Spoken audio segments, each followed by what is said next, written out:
Ladies and gentlemen, dear friends, welcome. We are meeting here at a time when the world seems to have been shaken beneath our feet. As one of my colleagues told me recently, after 80 years of peace and prosperity, anything is possible and nothing is excluded.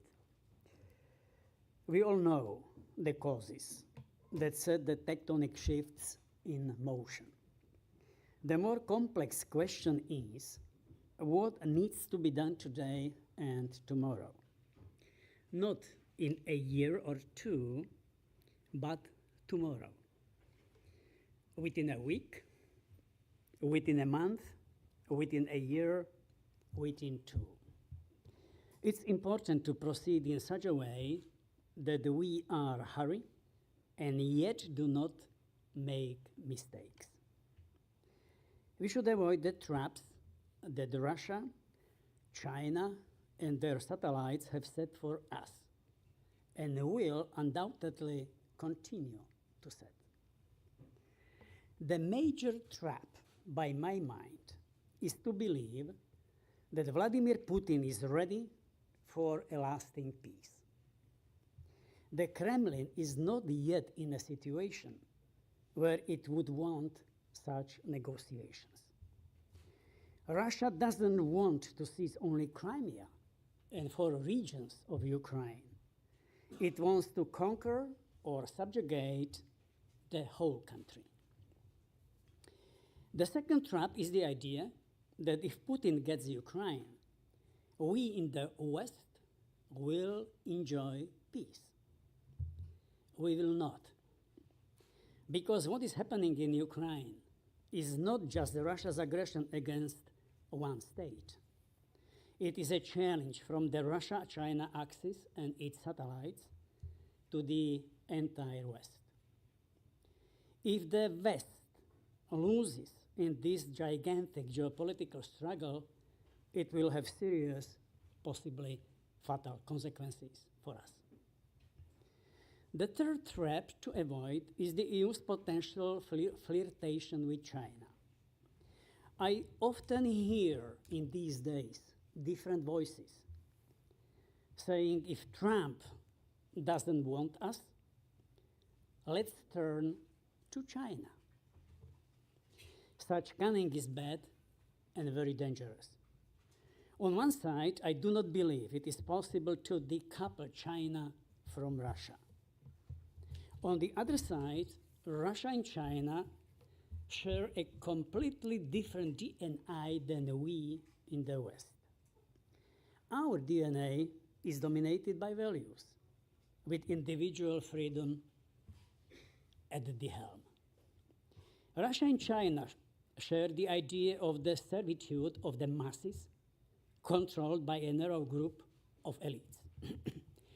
Freedom is not compatible with dictatorship, and China struggles for a global dominance.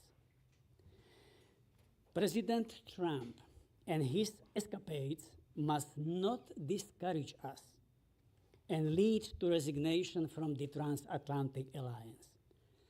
On the contrary, this alliance must be fought for.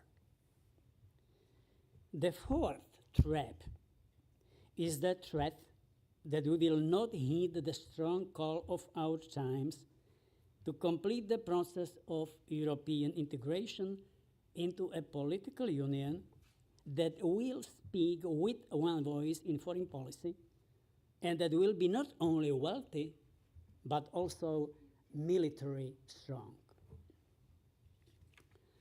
Dear friends, I think we at the Martin Center read Vladimir Putin's game quite accurately right after the annexation of Crimea. In 2014, we launched the Ukraine Reforms Project in Ukraine. 2 years later, we produced a policy paper for a new Europeanism outlining a vision of a federalized Europe based on strict respect for the principle of subsidiarity. After Russia unleashed the war against Ukraine, we have made our vision concrete in the project called the 7Ds for Sustainability, placing a strong emphasis on the first of these 7Ds, defense. Our document, the 7Ds for Sustainability, Defense in Depth, from last year, contains 81 specific tasks and projects throughout which the EU should achieve its own effective defense capability. Our work has been acknowledged by the first Commissioner for Defense and Space, Andrius Kubilius.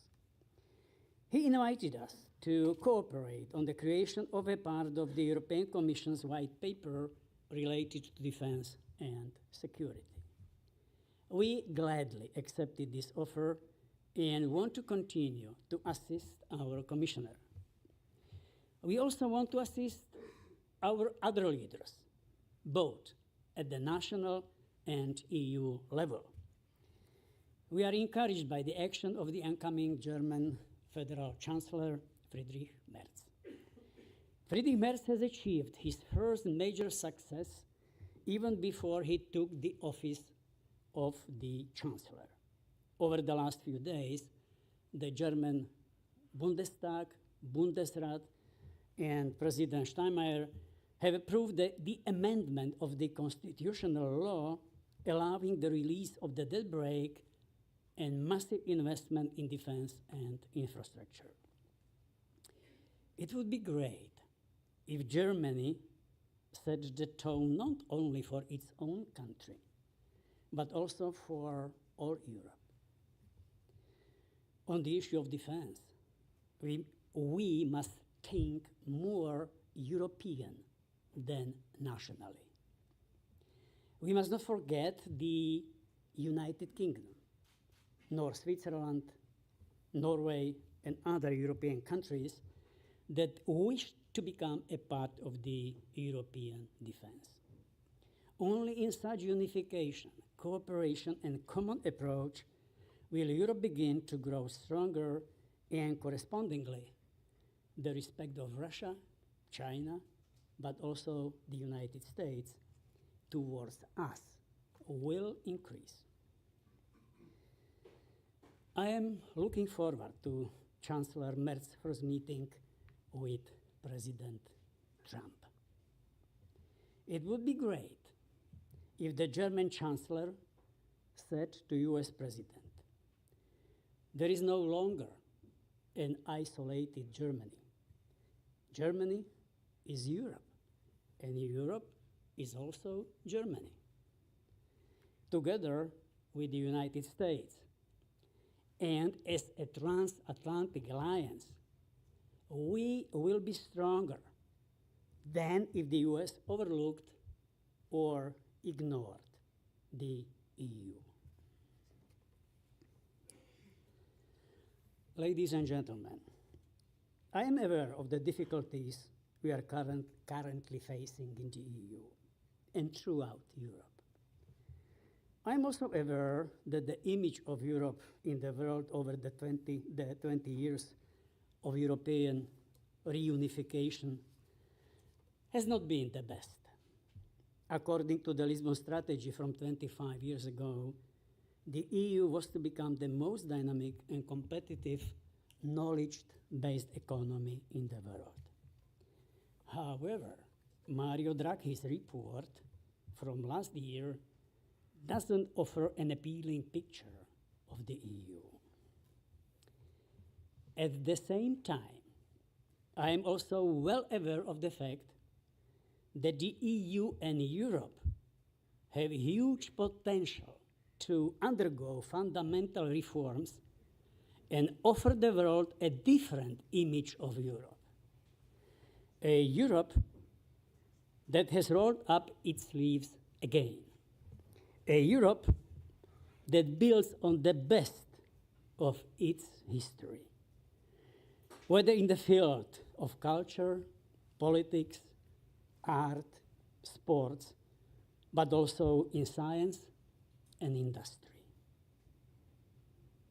A Europe that will not only be rich, but also strong, military strong. A Europe that will not threaten anyone, but will not fear anyone either. Dear friends, it is an honor for me to introduce a discussion between two significant men of the European politics. The first is the Commissioner for Defense and Space, former Prime Minister of Lithuania, Andrius Kubilius. Dear Commissioner, dear Andrius, thank you very much for accepting our invitation and joining, please.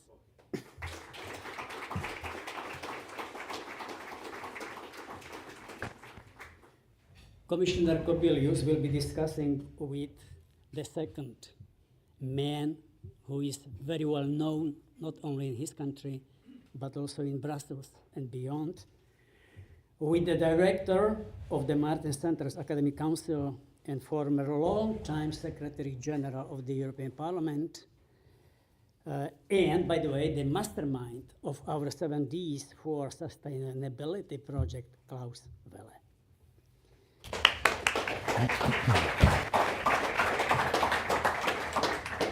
Looking forward to this conversation. Klaus, the floor is yours. Yes. Thank you very much.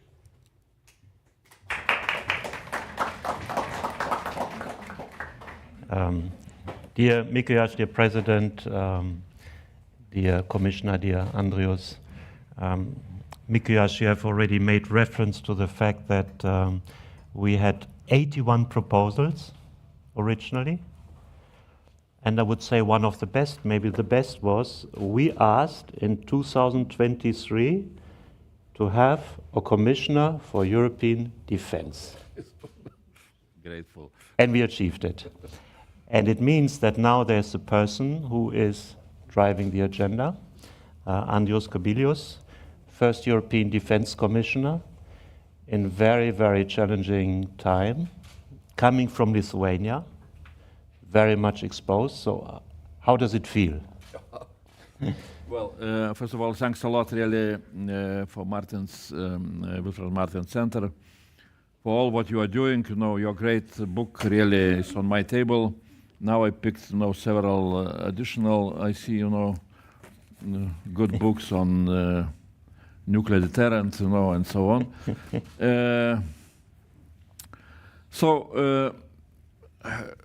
I mean, when I'm looking back into my own experience, I don't know why it so happens that I was 2 times Prime Minister, and on both occasions during the crisis. I was nominated here as a Commissioner for Defense, and when I was nominated in Lithuania, there was a lot of discussions. Well, he will have nothing to do, The European Union has nothing to do with defense, and and Commissioner, empty portfolio, no money, and so on and so on. So I came, and again, crisis is here, But of course, that crisis started not with my appointment. It started with Russian aggression. We can, discuss, 2014 or 2022. But we are now really at very clear understanding of threats, and that pushes very much, this united approach to defense, and that is why some decisions which recently were made are consequence of that crisis in defense. I'm always repeating Jean Monnet saying from 1957 that when Rome Treaty was signed, that he said that European community will be created during the crisis, and what will be created during the crisis, that will be community. So now we have really crisis of defense, crisis of security, and that is why we are moving ahead with some institutional arrangements and also clear policy steps. Of course, 81 recommendations still is not fulfilled, but we are ready to do. Wonderful. I think most of us had the possibility to already read the white paper, and you've also presented it a couple of days ago in Berlin, and that's already available on YouTube. but maybe you could give us what are for you the 3 key messages from the white paper. From me, key message is very simple. I said when we passed in commission, and we had some kind of press conference, I said very simply 3 words were implementation, implementation, implementation. Yeah, because white paper really for me it was very important process of what I would call reflections. We had a lot of discussions. Martin Center did a great job also with other think tanks, with governments, with industries and so on. And 3 messages are quite clear. There is no need to speak about the threats. Perhaps everybody knows what we are facing. And then we have 2 major policy directions where we need to move ahead in a very urgent and rapid way. One is support Ukraine. Another is ramping up our own capabilities. And the third point is finances, how to finance everything. Again, I can quote, my team knows that while I am reading something, I am quoting and quoting the same book. So still, I am very much impressed by my recent reading of Jean Monnet memoirs, how he helped, not only to create the European Union, but also how he helped Roosevelt administration to prepare so-called victory program back in 1941 with very simple philosophy or philosophical background. You need to have balance sheet. You need to know what you have, what you need to have, and how to do that. So from that point of view, we understand, first of all, that our readiness to defend ourselves is quite at a low level, if not to say even more.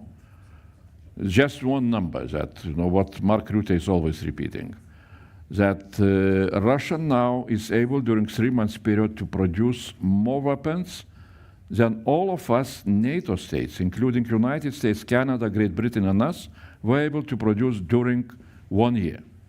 If those numbers are staying at such a level, we are continuing with temptation for Putin to test us.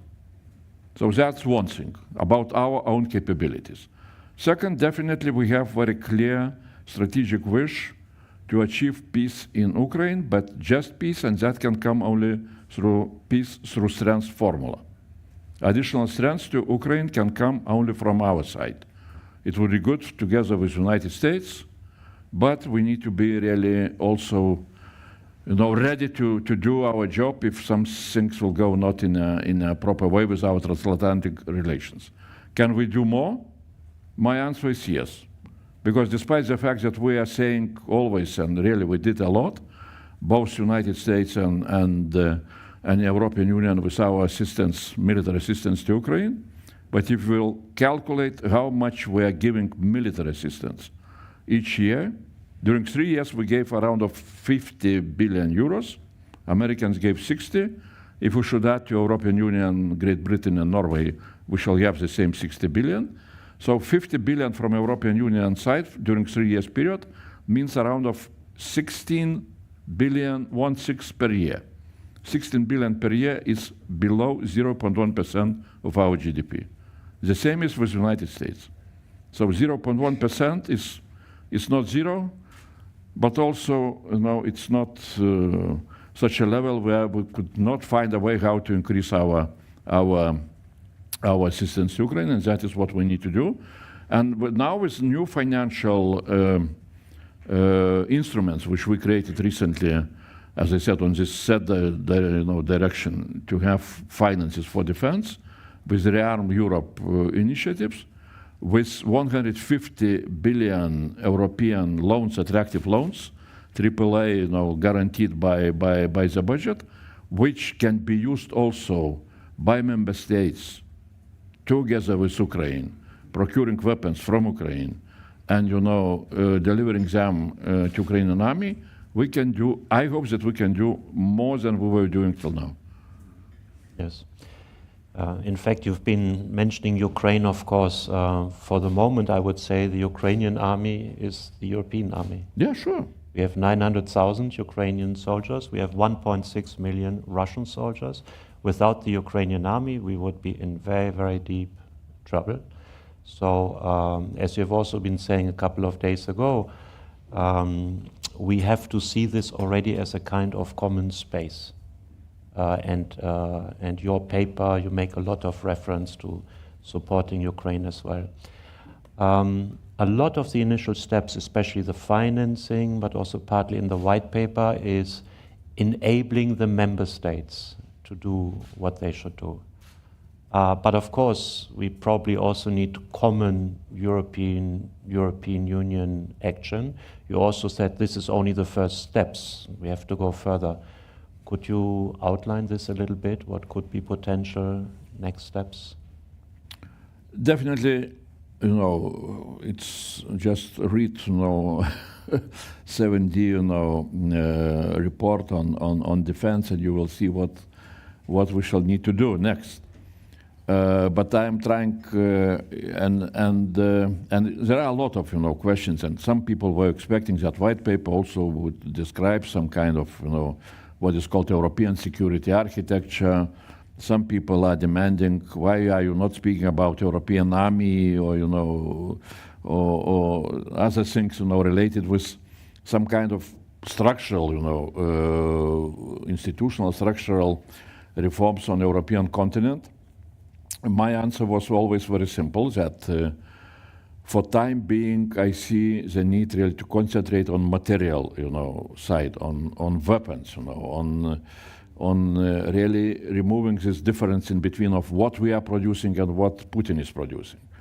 Because we cannot, stop Putin, what I was again saying, while, reading to him our white paper and saying, look, you should stop, because we have very good white paper, or you should stop because we have, very good, plan for next 10 years, how we shall develop our own, European army or things like that. We can stop only if we shall show in a very practical way that we are not only, making political statements, how we shall become stronger, but we are producing, that strength. So, and it would be very important for time being. I am saying just for time being, not to make mixture in our mindset, and to concentrate only on one direction. Because from my political experience, I know we politicians like very much to speak immediately what we call Christmas tree about everything, and then doing nothing. So that's what why we need to really to keep ourselves on a very clear target. And by the way, we've chosen the same philosophy. We've said, yes, we outline everything that needs to be done in 10 steps, but first we start with why. Why do we need to do it? Because if you don't win the argument for the why, the rest you can forget about. And the second step, exactly as you have said, is production capacity. No, you cannot produce, don't think about the army. Mm-hmm. But of course, we need to have in mind, let's say, future steps, but under the condition that we are successful with the first. I think it can be argued that already during the Russian aggression against Ukraine, we have started a kind of complementarity between NATO and the European Union. Mm-hmm. The European Union could do what NATO couldn't do, but on the other hand, NATO could do what the European Union couldn't do. And my impression is that we are still in this logic, and we are deepening this logic. Yeah, absolutely clear. From the very beginning, when I was just nominated as for this position, I said to myself that I need to have very clear some kind of basic principles, which I would like to announce, and then not to leave any space for any kind of different interpretations. And what was very very clear from the very beginning, what I said, that is it working or yeah? That, no competition in between of European Union and NATO. NATO is developing so-called defense plans. NATO capability target, we are coming as European Union with some kind of added value. With our industrial policy, with our possibility to raise additional funds, with our possibility to to have some regulations on the industry, in order to help member states to implement all those capability targets. That was my very clear, clear message. Second was, because I was nominated in September, it was even before American elections. Oh, maybe, I don't know, it's working or? Yeah, thanks a lot. So I said to myself that, we need to understand that we are having two types, of challenges in different time frames. One is really threats coming from Russia, which demands from us very urgent actions. And as different intelligence services, German or Danish, one publicly announcing that Russia can be ready to test Article 5 before 2030, that puts us into very clear, agenda, very urgent agenda. But second, I was always repeating that since Chinese military power also is growing, and my conclusion was that will push more and more Washington thinking, American thinking, that they need to concentrate more and more on China, on the Indo-Pacific, and that will mean that they will diminish their presence in the European continent. And we need to prepare ourselves again for that. Going for some kind of organic, organic evolution of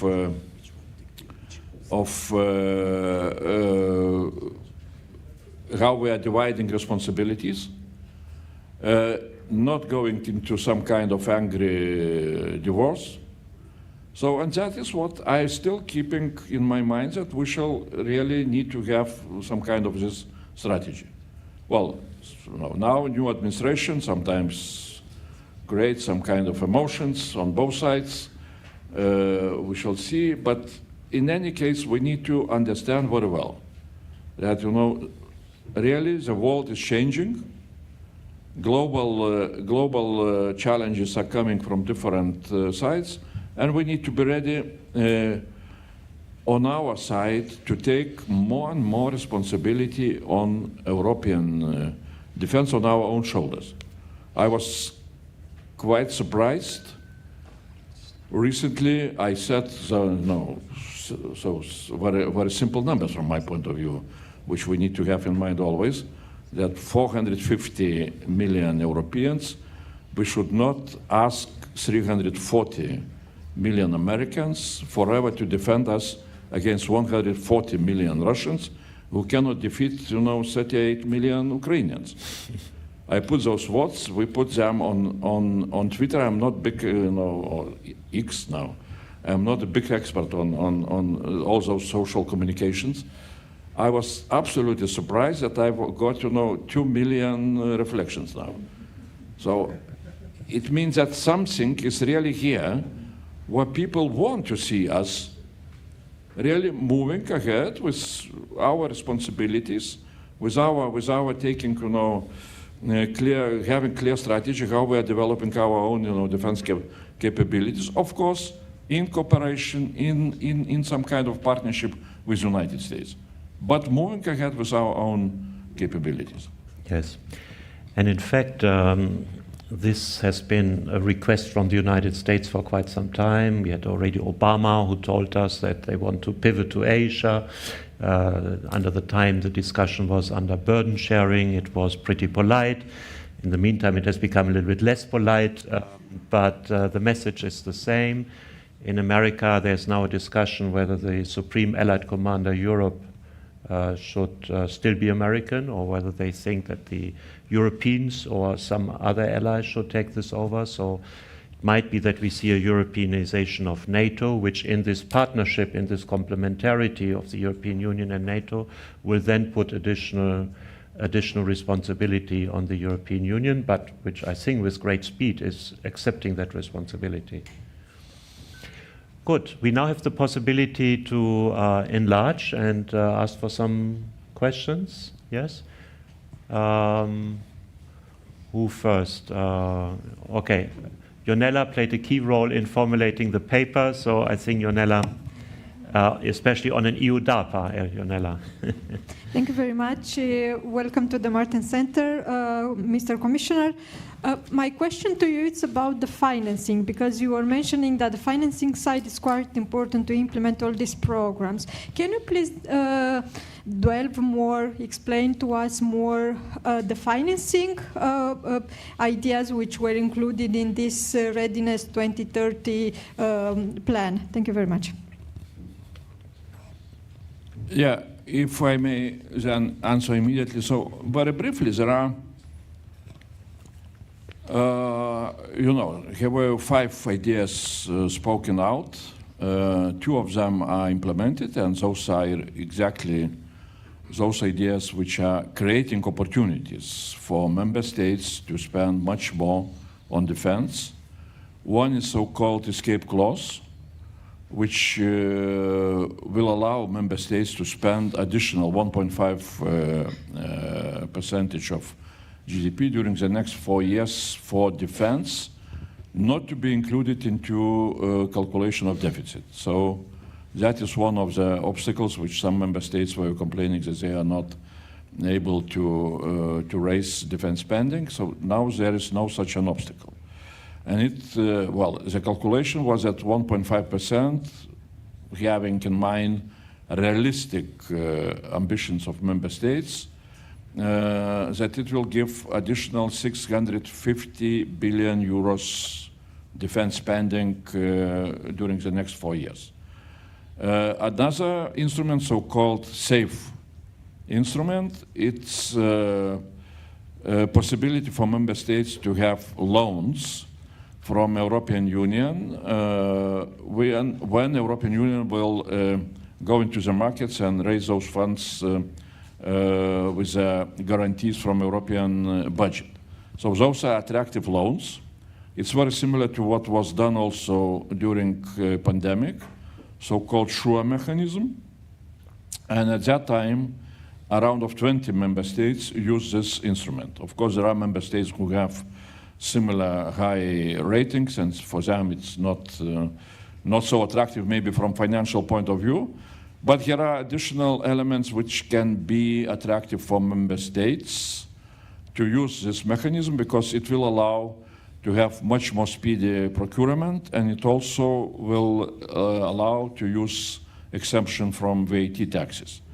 Also, what is important, that this is exactly the mechanism which creates possibilities for member states to have joint procurement with Ukraine, and also to procure from Ukrainian industry in the same way as from European industry. So there are several of those attractive points, and we want member states really to use this opportunity as quickly as it will be possible.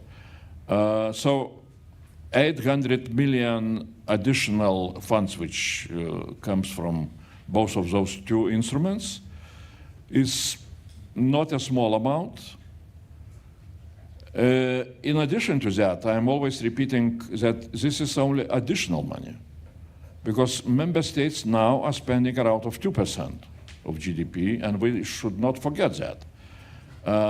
And if you will calculate, if we will take some kind of very idealistic, scenario, that member states from next year will jump for all those possibilities, and they will start to spend around of 3.5% annually.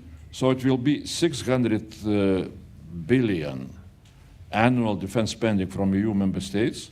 During 4 years, it will be around of 2.4 trillion euros for defense. And since in average, usually member states, out from their defense spending, they use around 30% for real investment into weapons, for real investment into let's say, into the industries. So we can calculate that it will be around of 800 billion real investment during the next 4 years into defense equipment and defense industry. Mm-hmm. So it's quite a big amount of money. Now, in addition to that, as I said, there are additional elements. There may be also they can be quite significant. One is which we shall perhaps approve on Wednesday. It's possibility for member states voluntarily to use remaining cohesion funds, which still are not pledged to any kind of projects, to use them on a national level for issues related with defense. Second was also the message to EAB. And EAB, as I understand, on Friday they had a governing board and perhaps they approved the changes in their mandate, narrowing very much so-called prohibited, investment areas and allowing to invest much more into dual use and into defense issues. And the last point was on savings and investment union, which is bringing, there is a goal really to bring private funds much closer to defense investment and so on. So that is quite a big amount of possibilities. Of course, again, I will repeat, that now depends very much on member states. How much, they will be willing to use those instruments to move ahead with their defense readiness. And I'm always now trying to repeat that we need to understand that defense is a common good and that defense is also a realization of most important European value, solidarity value. Because all our defense depends on collective defense possibilities. And if one member state is not investing into its own defense, it means it not invest into implementation of NATO capability targets, and it makes all others to be weaker in their defense. Yes, if I can just add to this, investment into defense, we know this from the United States, normally leads also to the development of a high-tech sector, especially with artificial intelligence. And that's when we come back to the Draghi report. That's where one of the main weaknesses of the European Union currently is. So this is not just investment into kind of dumb things, but it could change technologically the capacities of the European Union also quite a bit. Tommy. Thank you, Klaus. Commissioner, thank you very much again for coming. My question, it goes a little bit the side of the white paper for a simple reason that my question relates to issue which is not really a EU competence. And it's about the issue of mobilization capacity. So if we go back 10, 15 years, we had the narrative that the future armies would be highly specialized, highly technological. And as a result, it was convenient, maybe excuse you could say, for also EU member states to reduce their military in terms of amount of people and leave the conscription model out. But now, of course, what we learned painfully in war in Ukraine is that it's not only the quality but also quantity what matters. And we are seeing Ukraine, who is 800,000 men in arms, and they are struggling with lack of manpower. But if you then look the numbers of Russia, how many men they have armed, and that you look the numbers in European side, there's a huge imbalance. Now there's a discussion in Poland, they are going to go up to 500,000, but it's in the voluntary basis. In Germany, the similar discussion is, but what has been already pointed out, it will be voluntary, and the numbers are quite, limited. And if you would take Finland out, totally, which has a conspiracy, this obligatory military service model with 900,000 men capacity, then the picture comes very bleak. So my question is that is that an issue which concerns you, because the numbers, the volume doesn't seem to be there, because then if the war would come, it would take at least 3 to 4 months, at least for the basic training, not to say something more complicated. Definitely, everything concerns. The question is how much, still we are just, the 4th month in office of new institutions. So we need to still understand what are the limits of our mandate. Of course, we are trying to politely to take some additional, or bringing additional ideas and things like that. When I'm talking about what are important for defense, I'm usually saying, well, in my view, I'm poor civilian guy. You know, we talked with President about our Soviet experience, how much we were, you know, serving in Soviet army, and well, I was more or less, you know, excluded from that joy. We did it in university, but again, I'm repeating that I am purely civilian guy. But in any case, when I am talking about what are the most important resources needed for defense, usually you can name in a very simple way. That first of all, you need to have weapons. You are procuring them, you know, even in advance. You need to have, you know, different, you know, capabilities coming from space, like intelligence and so on. That is what you are establishing before the war. Then you need to have military personnel, trained and possible to mobilize. Then you need to have military mobility to bring everything to the war zone. And usually people are forgetting, and that is why I'm always speaking out, you need to have very well developed defense industry. Especially that if the war is coming, you need to have where to maintain, where to repair, and build new things. So I was concentrating always on this last one, saying that, you know, military personnel is for member states and for NATO, you know, to decide how to move with the development of military personnel resources. But I hear more and more from different, you know, experts and member states that, you know, there should be also in some way one of the policy directions where we should be, you know, more uniting our approaches. Yes. So I am not so sure that, you know, it's exactly my portfolio, because my portfolio is more on industry and this material side. But definitely when we're looking into the future on development of European you know, defense capabilities, of course we need to be much better coordinating our also efforts on a personal level, on military personnel level.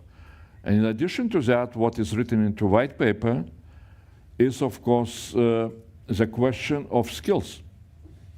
Because now it's one thing is to have the mass of, you know, soldiers. Another thing is to have really high level developed, you know, with a high level skills developed military personnel who would be able to use all that modern equipment. So that is where we see the issue, the challenge, that we need to concentrate ourselves also on development of the needed skills. And that is what we, as I said, we put into white paper. Olga.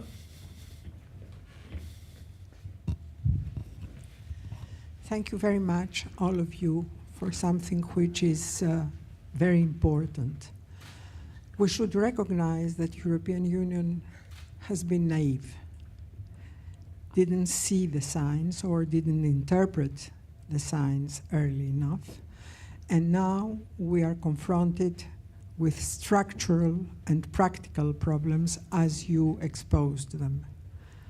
What I would like to know on top of these structural and practical problems is how we are going to deal in order that we take decisions on 27 and not 26 or 25, maybe soon 24. How are we going to deal with it before a new enlargement? Well, a very good question, you know. Usually I'm saying very good question and then asking next question. You know. Well, we know, everybody, we know the problem, you know, that really the governance of EU, which was created, again, starting with Rome Treaty and unanimity and so on, is facing some problems. We can raise a question, so what is possible to do with the same country, with Hungary? everybody knows very well, you know, Article 2 and Article 7 from the treaty. But sometimes I am complaining that we are forgetting Article 4, because Article 2 is about internal values in internal development of the country, and you know that Hungary was doing some, let's say, constitutional wrong decisions and so on, and that is why it was raised a question that they are violating Article 2, and then Article 7 is allowing to, you know, have some procedures to, you know, to use a stick, you know, in order to bring country back to normality. But that's again and again, I'm repeating, it's about domestic developments of the country. But article, you know, but what we see, Hungary is using veto in, you know, opposing very important decisions which are agreed by all other member states. And in such a way, sometimes Hungary is not allowing European Union to implement its own strategic goals. And that is what Article 4 is speaking. Article 4 is saying that all the member states should be loyal in, you know, implementation of strategic goals of European Union, and should go for something, I don't remember the words, you know, organic cooperation and so on and so on. In my view, misuse of veto is in some way against Article 4. The problem is that, you know, nobody knows what to do with that Article 4. Nobody tested. Maybe time is coming, you know, when it should be tested with European Court of Justice or in some other ways. But again, I am, how to say, again, I can repeat the same Jean Monnet explanation. That in European community or European Union, everything starts to move ahead if we are facing a real crisis. As I said, well, now we are facing defense crisis. That is why, you know, defense commissioner and white paper and other things are started to be developed. If we will start to face a real governance crisis, I think that we shall find also solutions. If you allow me, Dominic, no, the next one is Dominic. Thank you, Klaus, and thank you, Commissioner Kubilius, for this such an important event at this moment after the presentation of the white paper. And I like to go back to one of the things that, Klaus, you suggested in your questions, and also Commissioner Kubilius touched upon, which is the material versus the institutional, no? If I can simplify it. And of course, I understand very well where you're coming from and your portfolio and when you're focusing so much on the material. At the same time, it is true that we have the mutual assistance clause in Article 42. So if, okay, tomorrow, next week, next month, there is a test by Putin of a European border, what is our plan? Because that 42.7 is not operational, no? It's just a paper clause that every member state can invoke. So we have in Article 42.2 this idea of setting up a common defense. How do you see this interplay, as Klaus was saying, in the medium term, going forward between the material and the institutional? It reminds me very much of my first meetings with our people from services, from DEFIS DG, in my preparation for hearings. And while they were me explaining all the details of, you know, what DEFIS is doing, European Defense Industry Program, you know, all those very, very important but very precise, you know, technical details, I asked a very simple question. Look, guys, let's imagine that, you know, in the morning Putin announced, you know, the war against the European Union. What we are going to do? And I saw some kind of real trouble in the eyes. And definitely we are, you know, as you have said, you know, but even such kind of questions, you know, are still not very, how to say, not very usual. Luckily then I saw in President Niinistö report, exactly that we need to have some kind of training exercises for institutions even, to raise that question. So, okay, what tomorrow is, is something day X. So what we are going to do? How we are using, Article 42.7? Still, that is not very much, developed. But again, Article 42.7 means that all the member states are ready, from a material point of view, to do serious job, to come to assistance.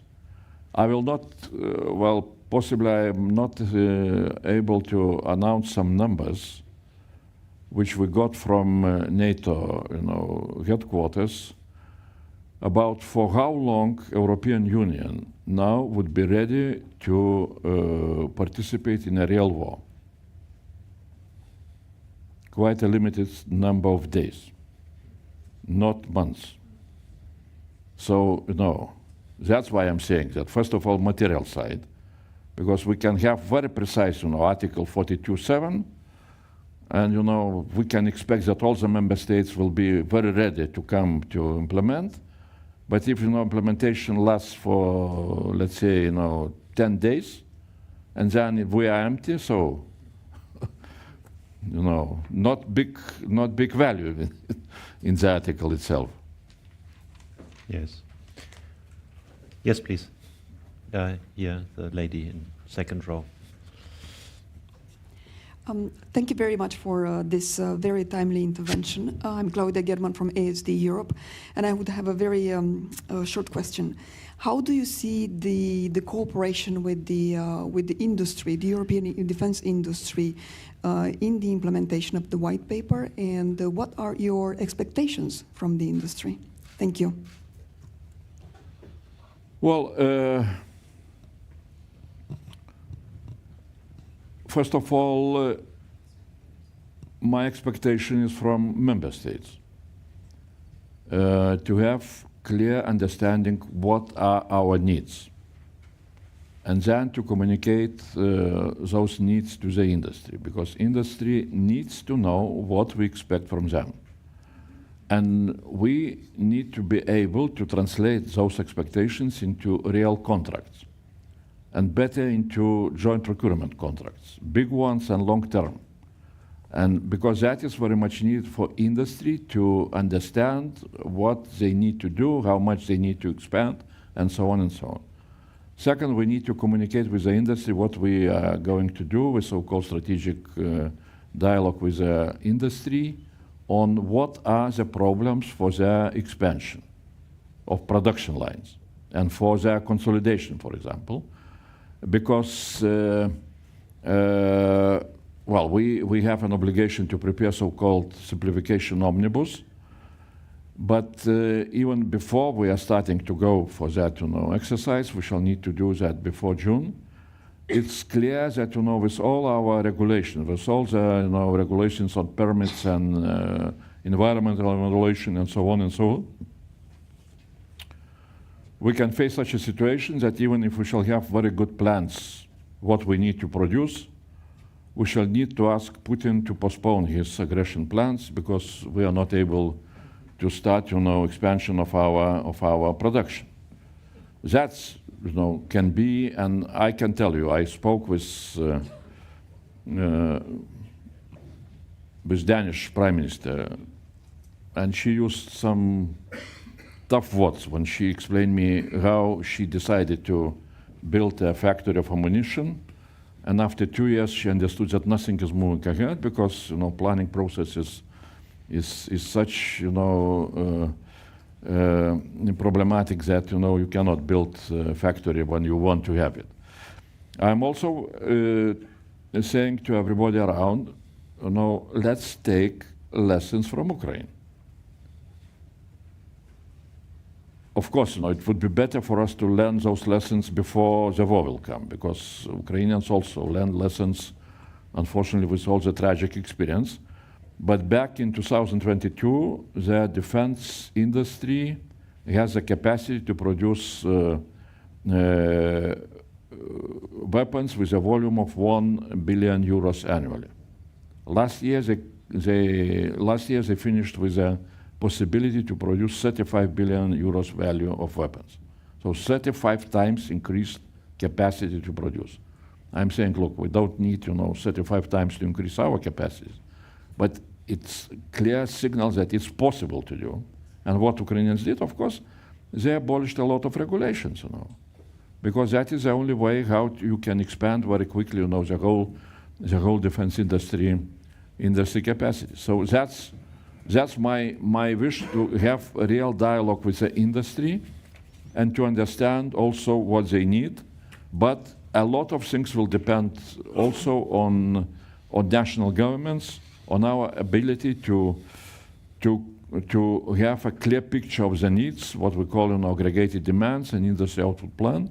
Those will be the first things which we are really looking into, what we call schedule implementation list of what is needed to be done. And to be done very quickly. At least we are targeting ourselves to June Council of European Union. Yes. Yes, thank you, Andrius. We are a little bit under time constraints, and I would like to confirm prejudices about Germans that we are punctual, which means we have only 90 seconds left. So I would like to thank you very much, Andrius. You can be sure that, let's say, there is also a community in this room who is very happy to help you in your historical responsibility, and I believe that the issue of European defense is in the best possible hands. Thanks a lot, Klaus. Thanks a lot, and thanks a lot to Martin Center. Thank you very much.